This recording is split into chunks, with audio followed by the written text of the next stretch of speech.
Hello everyone and welcome back to the session.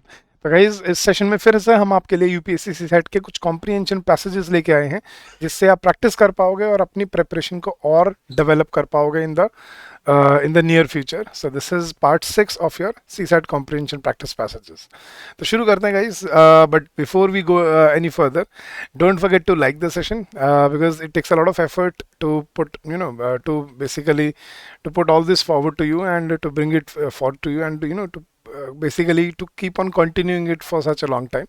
So the least you can do is like the session, and if you're new here, do subscribe to our channel and do share this video with your near and dear ones or your peers so that they may also benefit from it. तो शुरू करते हैं guys. अब मेरे पास आपके लिए एक बहुत ही ज़बरदस्त चीज़ है, एक कॉम्प्रिहेंसिव गाइड बुक जिसमें आपको सब कुछ दिया हुआ है आपके सी सेट प्रिपरेशन के बारे में, ranging from syllabus to strategy to sources for all the subjects that there are, quants, reasoning, English, सब कुछ आपको इस ई बुक में मिलेगा। And this e book is absolutely free of cost. इस ई बुक का लिंक आपको इस वीडियो के डिस्क्रिप्शन में मिल जाएगा, आप जाके इसको डाउनलोड कर सकते हैं और इसका फ़ायदा ले सकते हैं। So go check it out guys. शुरू करते हैं गाइज। तो आज सबसे पहले हम एक तो जो मैंने कल आपको सेशन में होमवर्क पैसेज दिया था पहले वो डिस्कस करेंगे, फिर कुछ नए पैसेजेस हम सॉल्व करके देखेंगे और फिर मैं आपको आज भी एक होमवर्क दूंगा और आपने मुझे उसी तरह से जैसे आप हर रोज़ हर सेशन में आप मुझे हर होमवर्क का आंसर देते हो, तो आप मुझे इस वीडियो के कमेंट सेक्शन में आप उस होमवर्क का आंसर मुझे देंगे। तो पहले ही कल वाला पार्ट करते हैं। इसमें हमें एक इन्फ्रेंस ढूंढना था और पैसेज कुछ ऐसे था, an AQI air quality index is a way to combine measurements of multiple air pollutants in a single number और रेटिंग, राइट। तो क्या AQI क्या कह रहा है कि it is a way to combine measurements of multiple air pollutants into a single number और rating. आपने देखा होगा AQI रेटिंग्स क्या होती हैं। This index is ideally kept constantly updated and available in different places. Updated रखा जाता है इसको। एयर क्वालिटी इंडेक्स क्या है, कितना मतलब पॉल्यूशन है, वो सब आपको न्यूज़पेपर में, ऑनलाइन, हर जगह मोबाइल में मिल जाएगा आपको, readily available. The AQI is most useful when lots of pollution data are being gathered and when pollution levels are normally but not always low. कि फ़ायदा कब होता है AQI का, जब नॉर्मली जो पोल्यूशन लेवल है, AQI लेवल है, वो लो रहे। कभी कभी अगर वो स्पाइक कर जाता है तो इसका बेनिफिट होता है, इसका यूज़ आता है। In such cases if pollution level spike for a few days the public can quickly take preventive action like staying indoors in response to an air quality warning. कि भाई हो सकता है कि अगर ऐसी जगह पे जहाँ पे एकदम से कुछ स्पाइक कर जाए पोल्यूशन में, तो लोग घर पे रह सकते हैं, राइट, ताकि एयर क्वालिटी से अपने आप को प्रोटेक्ट कर सकें। Now unfortunately that is not urban India. वो क्या करें, अनफॉर्चुनेटली ये इंडिया की कहानी नहीं है। अर्बन इंडिया में ऐसा नहीं देखने को मिलता।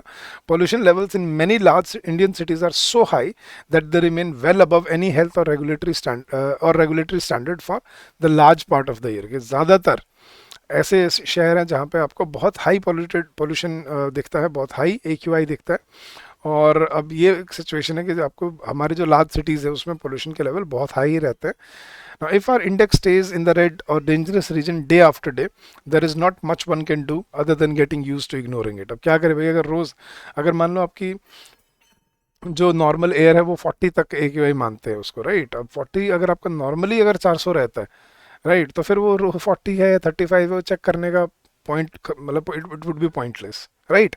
और ऐसे ऐसे सीज़न में जब वो स्टबल बर्निंग होती है और ये सब होता है दिवाली के टाइम पे, और इसके बाद जो धुआं फैला, मतलब धुएं के बाद जो सारा इस सीज़न में इकट्ठा हो जाता है, राइट, मतलब वो पराली बर्निंग से और ये सब क्रैकर बर्निंग से, तो उसकी वजह से कई बार ये 1000 से भी ऊपर चला जाता है। अब की बार अगर आपको ध्यान हो तो पिछले साल 1000 AQI से ऊपर चला गया था दिल्ली का, जब ये छुट्टियाँ की थी स्कूल्स की और ये सब, और ये हर साल हो रहा है, हर साल देखने को मिल रहा है। तो क्या उसने इन्फ्लुएंस दिया यहाँ पे, सब ऑप्शन देखते हैं। Our governments are not responsible enough to keep our cities pollution free. हमारी सरकार रिस्पॉन्सिबल नहीं है, मतलब वो रिस्पॉन्स नहीं दे रही है, सरकार की कहीं बात भी नहीं हो रही है। और यार गवर्नमेंट सिर्फ अकेले ही पॉल्यूशन कैसे रोक देगी यार, ठीक है। तो doesn't make sense. There is absolutely no need for air quality indices in our city. कि भाई कोई ज़रूरत ही नहीं है, इनको देखना ही बंद कर दो, ऐसा ऐसा नहीं कह रहा वो। वो क्या कह रहे हैं, air quality index is not helpful to the residents of many of our large cities, yes, and in every city public awareness about pollution problems should increase. कि हर शहर में पब्लिक अवेयरनेस पॉल्यूशन के बारे में इंक्रीज करनी चाहिए। ये एक अजम्पशन है गाइस, इतने लेवल है तो उसके बारे में करना चाहिए, अजम्पशन है। बट राइट इन्फ्रेंस क्या है, जो एक डेटा हम समझ सकते हैं, जो एक लॉजिकल की पॉइंट जो बोल रहा है कि भाई एयर क्वालिटी इंडेक्स जो है वो ज़्यादातर हमारे बड़े शहरों में यूज़फुल नहीं होता, लोगों के काम नहीं आता वो।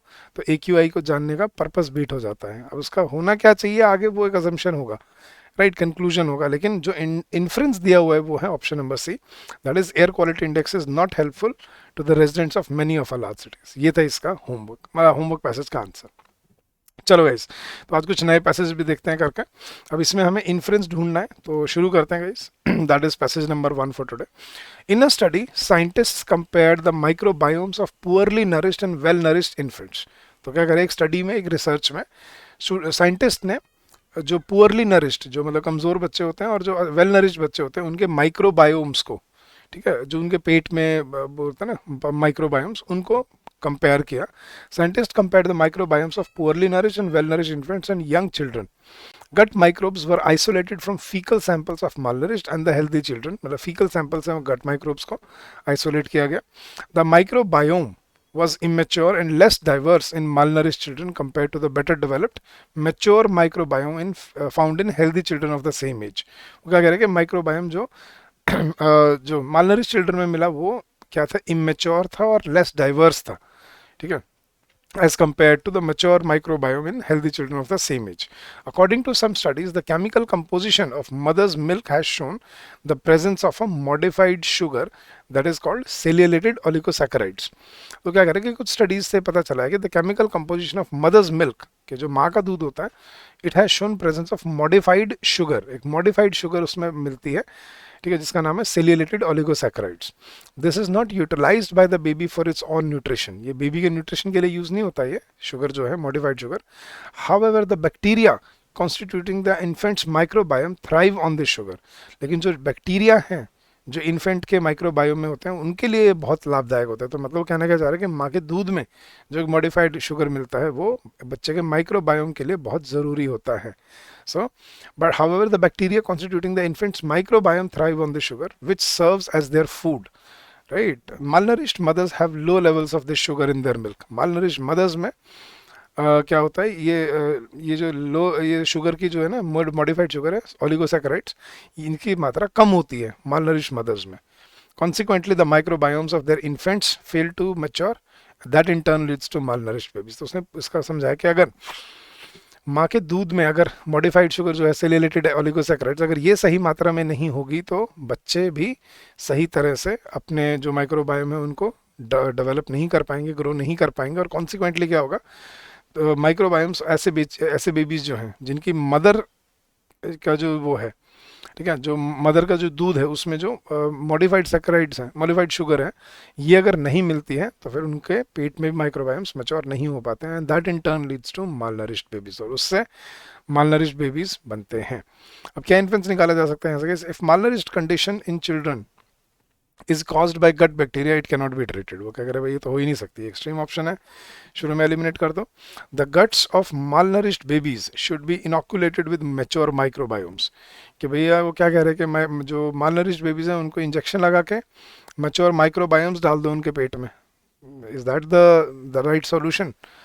नहीं गए, वो क्या कह रहे हैं, वो कहना क्या चाह रहे हैं, माँ के दूध पे डिपेंड कर रहा है सब यहाँ पे। सी देखते हैं, babies of malnourished mother should be fed with dairy milk fortified with cellulated oligosaccharides instead of mother's milk, कि माँ के दूध के बिना, माँ के दूध की बजाय उनको ऐसा दूध पिलाओ जिसमें सेल्यूलेटेड ओलिगोसैकेराइड्स होते हैं। या फिर research on benign effects of gut bacteria on nutrition has policy implications, के इसके रिसर्च जो है इफेक्ट्स ऑफ गट बैक्टीरिया के, उसके जो बिनाइन इफेक्ट्स हैं, ठीक है, उस पर पॉलिसी इम्प्लीकेशन बनता है, कि मतलब उस पर पॉलिसी बननी चाहिए, मतलब उस पर कोई गवर्नमेंट की तरफ से स्टेप्स एंड मेजर्स लेने चाहिए। तो देखो गाइस, यहाँ पे सही आंसर क्या बनता है कि भाई अगर ये, तो देखो पॉलिसी का उसके माँ के दूध से क्या रिलेशनशिप है, लेकिन ये एक सही उसका इन्फ्रेंस बनता है कि भाई अगर माँ के दूध से अगर बच्चे की नरिशमेंट डिपेंड करती है, तो अगर बच्चे को माँ का दूध अगर नरिशमेंट नहीं दे पा रहे तो उनको वो दूध दे दो जिसमें फोर्टिफाइड मतलब which is fortified with sialylated oligosaccharide, जिसमें अंदर ये शुगर आपको मिल जाए बच्चे को। अगर माँ के दूध में नहीं है तो बच्चे को अलग से ऐसा दूध पिला दिया जाए जिससे वो डेवलप कर पाए। So that is the right inference which can be taken from the passage, क्योंकि यही तरीका है इस माल नरिशमेंट को हटाने का, because otherwise it will cause a acute problem, right. तो that is what I feel was the right inference. So option C correct answer. फिर नेक्स्ट में हमें एक क्रूशियल मैसेज देखना है कि क्या मैसेज दिया है पैसेज में, तो पढ़ते हैं guys. What stands in the way of the wide spread and careful adoption of genetic modification technology, GM जिसको हम बोलते हैं, जीएम क्रॉप्स। तो क्या कह रहे हैं कि उसको मतलब वाइड स्प्रेड और केयरफुल अडॉप्शन के रास्ते में जो चीज़ खड़ी है जीएम क्रॉप्स के, वो क्या है कि मतलब लोग सारी दुनिया में क्यों नहीं यूज़ कर रहे हैं, पूरे इंडिया में क्यों नहीं यूज़ हो रही जेनेटिकली मॉडिफाइड क्रॉप्स, उसके रीज़न क्या है। What stands in the way of wide spread and careful adoption of genetical modification technology is an intellectual property right, IPR जिसको हम बोलते हैं, intellectual property rights regime that seeks to create private monopolies for such technologies। क्योंकि उसके बीच में जो लोग इसको डेवलप करते हैं ऐसी टेक्नोलॉजी को, जो कंपनीज वो मोनोपोली बनाना चाहती है, अपने प्रॉफिट कमाना चाहती है, इस वजह से वाइड स्प्रेड इसको अडॉप्शन में नहीं लाया जा पा रहा है। तो what stands in the way of genetic modification is an intellectual property rights regime that seeks to create private monopolies for such technologies। If GM technology is largely corporate driven, it seeks to maximise profits and that too in the short run. देखिए अगर GM अगर corporate driven है तो फिर वो तो अपना profit कमाने को देखेंगे, और वो भी जो कम से कम टाइम में। That is why corporations make major investments for herbicide tolerant and pest resistant crops. इसीलिए जो कॉर्पोरेशंस हैं, जो कंपनीज हैं, वो हर्बिसाइड टॉलरेंट और पेस्ट रेजिस्टेंट क्रॉप्स पे ध्यान देती हैं। Such properties have only a short window, क्योंकि ये जो प्रॉपर्टीज है ना, ये बहुत कम विंडो तक रहती हैं।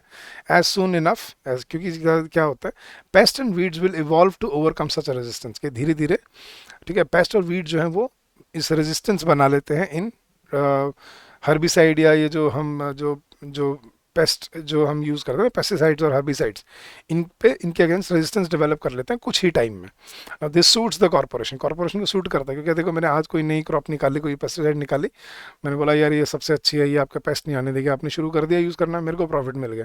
अब वो थोड़े टाइम बाद वो रेजिस्टेंस वो ख़त्म हो जाएगी उनकी, मैं इतने में कोई और बना लूँगा कि चलो अब ये नहीं, वो ख़राब होगी तो अभी ये ले लो। तो हम तो प्रॉफिट कमाना चाह रहे हैं, मतलब कंपनी वाले प्रॉफिट कमाना चाह रहे हैं बस उससे। This suits the corporation.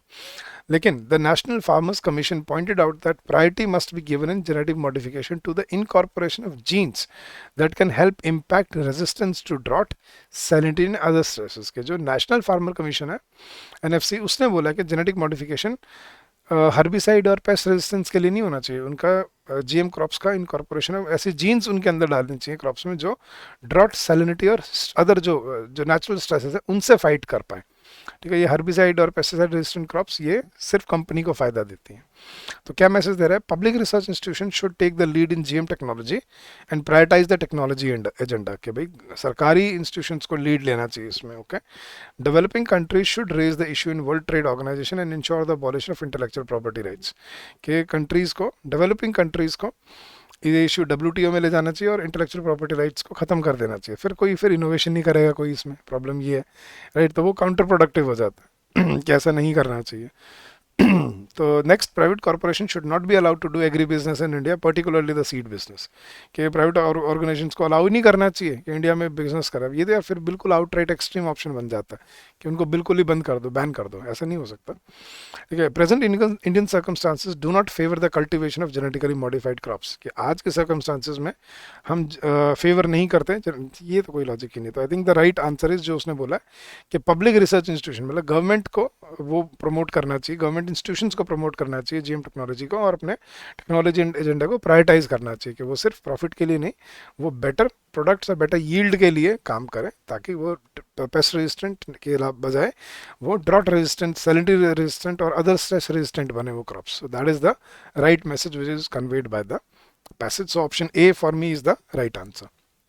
चलो गाइस आगे बढ़ते हैं, नेक्स्ट पैसेज देखते हैं। अब इसमें हमें फिर से इन्फ्रेंस ढूंढना है, तो आज काफ़ी इन्फ्रेंस वाले क्वेश्चन है, तो करके देखते हैं इसको भी। पहले पैसेज पढ़ेंगे।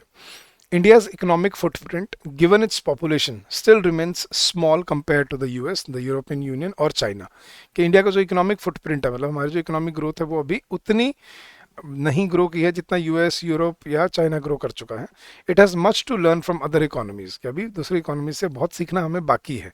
तो Indian economy has much to learn from other economies, yet must implement solutions that fit its unique circumstances. लेकिन जो सॉल्यूशन है वो हमारे यूनिक सर्कमस्टांसेस के हिसाब से डेवलप होनी चाहिए। सीखो सबसे, लेकिन करो जो आपको फिट बैठता है, वो ये कह रहा है। India specially needs an effective long term regulatory system. एक लॉन्ग टर्म रेगुलेटरी सिस्टम चाहिए based on collaboration rather than the current top to down approach, जो कि कोलैबोरेशन पे बेस्ड हो।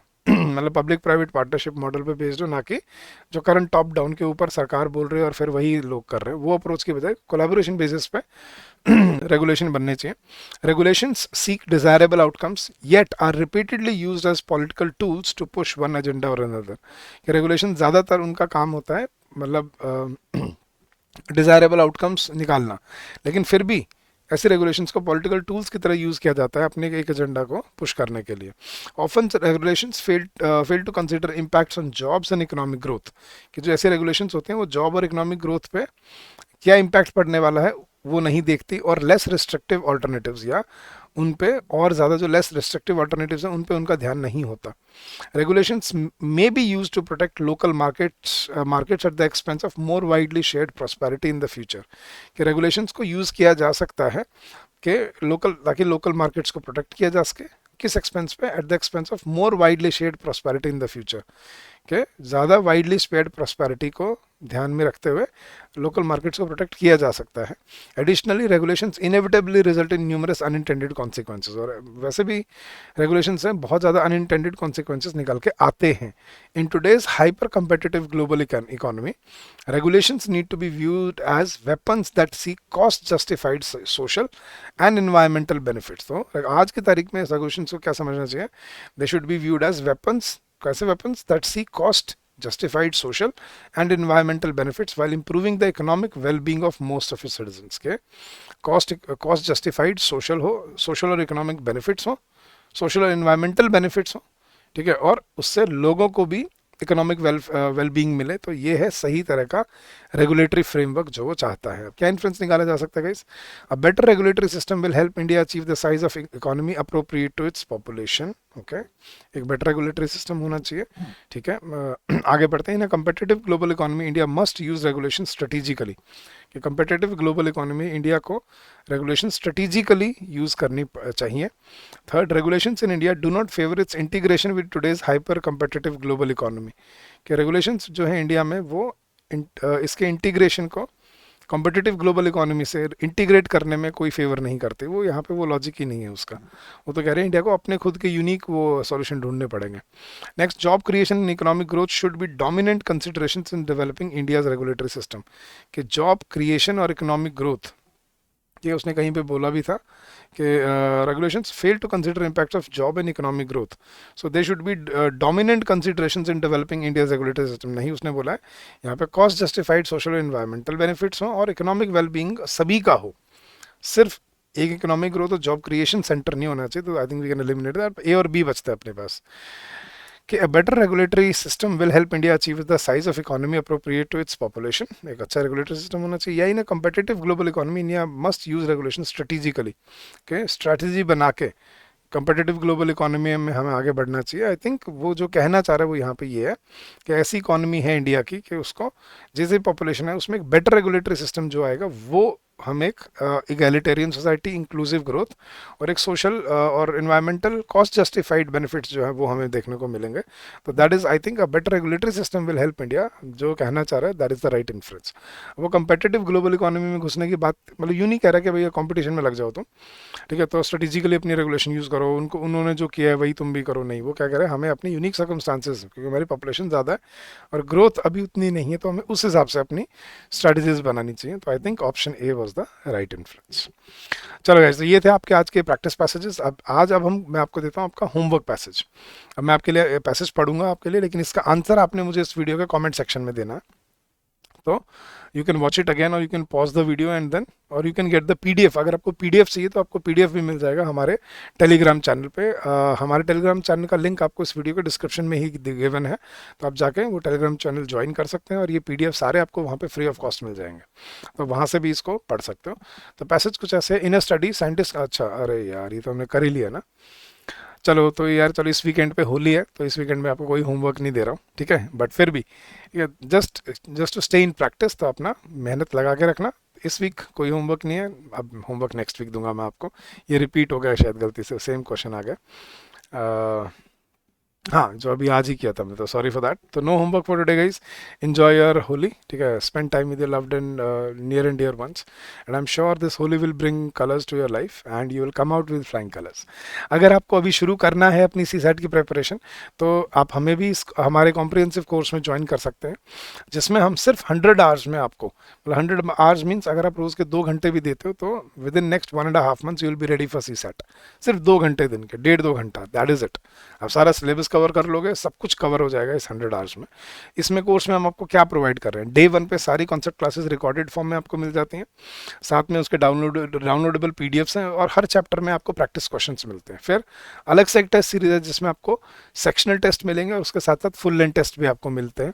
वीकली लाइव डाउट सेशंस होते हैं फैकल्टी मेंबर्स के साथ, और रिविजन क्लासेस होती हैं लाइव जो अभी भी चल रही हैं, which we help the students on one on one basis. तो you can join our course and get benefited. इस कोर्स का लिंक आपको इस वीडियो के डिस्क्रिप्शन में मिल जाएगा, और उस पर स्पेशल डिस्काउंट भी चल रहा है होली पे, तो go check out the link and get benefited from the discount that we are offering you। और गाइज, अगर आपका कोई भी डाउट है, कोई भी क्वेरी है, आप हमें इस नंबर पे हमें कॉल कर सकते हैं any time during the day, that is 8146207241, या आप हमें अपना फीडबैक इस ईमेल एड्रेस पे भी ड्रॉप कर सकते हैं, या अगर कोई क्वेरी है तो दैट इज hello@edutap.co.in। ये हमारा ईमेल आईडी है, आप हमें इस ईमेल एड्रेस पे भी अपनी ईमेल ड्रॉप कर सकते हैं। और गाइज, इस वीडियो के कमेंट सेक्शन में ज़रूर अपनी फीडबैक शेयर कीजिएगा, इसके सेशंस कैसे लगे आपको, आपको यूज़फुल बेनिफिट कर रहे हैं या नहीं कर रहे हैं, आर दे यूज़फुल और not for you. So do let us know your feedback, your inputs, and will be more than happy to to basically understand them and learn from them. So thank you so much once again, guys. I wish you all the success in your endeavors ahead. Happy Holi to you and your family members. Keep up the good work and come back with a lot of energy. So I'll see you again next week. Till then, guys, stay safe, stay healthy, and happy learning to all of you.